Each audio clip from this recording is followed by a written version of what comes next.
நமஸ்காரம். சில சமயங்களில் இன்னது இன்னாரால் நடந்ததுன்னு நினைத்துக் கொண்டிருப்போம்.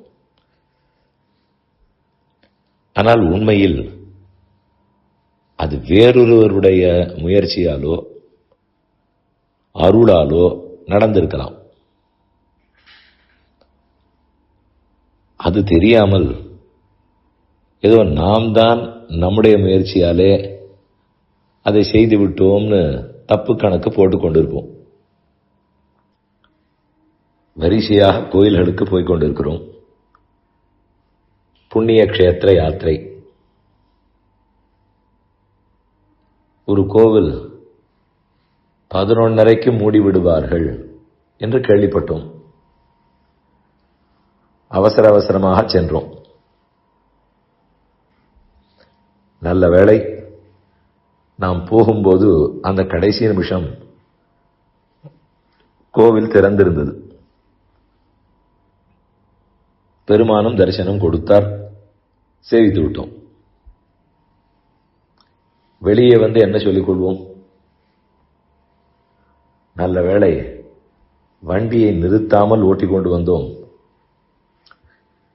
வழியில் எங்கும் கையில் கட்டி கொண்டு வந்ததை சாப்பிடுவதற்கு கூட நிறுத்தவில்லை. எங்காவது டிராபிக் இருக்குமானால் அங்கேயும் சாமர்த்தியமாக கடந்தோம்.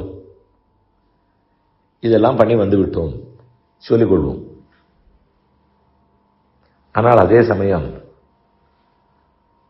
அந்த பெருமானுடைய அருள் இருந்தபடியால் தானே சேவை கிடைக்கிறது. அதை சொல்லுவோமா? நல்ல வேளை, அவர் இன்னைக்கு எனக்கு காட்ட வேணும், சேவை கொடுக்க வேணும் என்கிற எண்ணத்தில் இருந்தார். அவரை வேற யாரும் பிரம்மா, இந்திரன், சந்திரன் முதலான தேவர்கள் நாங்கள் தரிசிக்க வேணும்னு வரவில்லை போல் இருக்கிறது. எனக்கு கிடைத்து விட்டது. அந்த பெருமான் அருளால் தான் கிடைத்தது. அவர் வேண்டாம் நினைத்திருந்தால் எனக்கு கொடுக்காமல் இருக்க எத்தனையோ காரணங்கள் இருக்கும். அவர் வேணும்னு நினைக்கவே தானே கிடைத்தது. அதை பேசி பெருமைப்பட்டுக் கொள்ளலாம். ஆனால் உண்மையில் நம்ம செஞ்ச முயற்சியைத்தான் பேசிக் கொண்டிருப்போம். ஒரு இடம் சொல்லுகிறேன். ராம ராவண யுத்தம் முடிந்தது.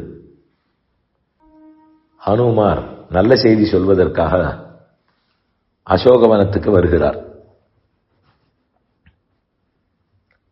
ராமனுடைய பெருமுயற்சியால் சண்டை ஜெயிக்கப்பட்டது. இதைத்தானே சொல்லியிருக்க வேண்டும். அல்லது சுக்ரீவன் செய்த உதவியால் தான் ஜெயித்தது சொல்லியிருக்கணும். அவர் அதெல்லாம் சொல்லவில்லை. விபீஷண சகாயேன ராமேண ஹரிபிஸ் சஹ நிஹதோ ராவணோ தேவி லக்ஷ்மணேன ச வீர்யவான் பிரியமாக்யாமி தே தேவி பூயஸ்ய த்வாம் சபாஜயே தவ பிரபாவாத் தர்மஜ்ஞே மகான் ராமேண சயுகே லப்தோயம் விஜய சீதே ஸ்வஸ்தாபவ கதஜ்வரா. சீதே, உனக்கு ஜுவரம் நீங்கி ஸ்வஸ்தமாக இருப்பாய். இந்த சண்டை எப்படி ஜெயிக்கப்பட்டது தெரியுமோ? உன் பிரபாவத்தால், சீதையனுடைய அருளாலே, உன்னுடைய சிறப்பாலே. அதனால்தான் விபீஷணனும் உதவினான். அதனால்தான் லக்ஷ்மணனோடு சேர்ந்த ராமன் ஜெயிக்க முடிந்தது. இதுதான் உண்மை. ஆனால் நாம் என்ன நினைப்போம்? சீதை தான் சிக்கிக் கொண்டிருக்கிறாள், அவள் காட்டில் சிறைப்பட்டிருக்கிறாள், அவளால் எதுவும் முடியாது, முயற்சி அத்தனை ராமனது. அப்படி ஹனுமான் சொல்லவில்லை. அவர் தன்னை பற்றியும் சொல்லிக் கொள்ளவில்லை. சுந்தரி ரகுநாதஸ்ய சுரஸ்திரீ துக்கசாந்தையே தசானனஸ்ய பவனே தசமாசான் உவாசக. தானேதான் சீதை சிறைக்குள் சென்றாள். ராவணனெல்லாம் தூக்கி போனது வெளிப்புற கதை. உண்மையில் சீதையாக உள்ளே புகுந்து அங்கு சிறைப்பட்டிருந்த தேவ பெண்டிர்களை எல்லாம் விடுவித்தாள். தேவர்களுக்கு நல்லது செய்தாள். ஆகவே இது சீதையினுடைய அருள்தான்ங்கிறது பலவிடத்திலும் தெரியும். ராமாயணத்துக்கே சீதா சரித்திரம்ங்கிற பேர் உள்ளது. சீதாயனம்னு சொல்லலாம். அதனால்தான் ஹனுமான் பேசும்போது, தேவி உன்னுடைய பிரபாவத்தால் உன் அருளால் தான் இது ராமனாலே செய்ய முடிந்தது. ஆகவே ஒரு காரியம் நடக்கிறது நன்றியோடு இருக்க வேண்டுமானால் அது யாரால் நடந்ததுன்னு நிச்சயம் தெரிந்து கொள்ள வேண்டும். எல்லாவற்றையும் நம்மால் நினைத்துக் கொள்ளக்கூடாது. அது பெருமானாலே பிராட்டியாலே அவர்கள் அருளால் நடந்திருக்கும்.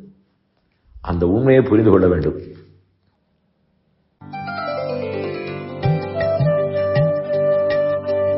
இந்த என் பணி ஆடியோவை உங்களுக்காக வழங்கியவர் வேலுக்குடி ஸ்ரீ கிருஷ்ணன் சுவாமி. இந்த ஆடியோவை தினமும் உங்கள் மொபைலில் பெற கிஞ்சித் என் பணி KINCHITENPANI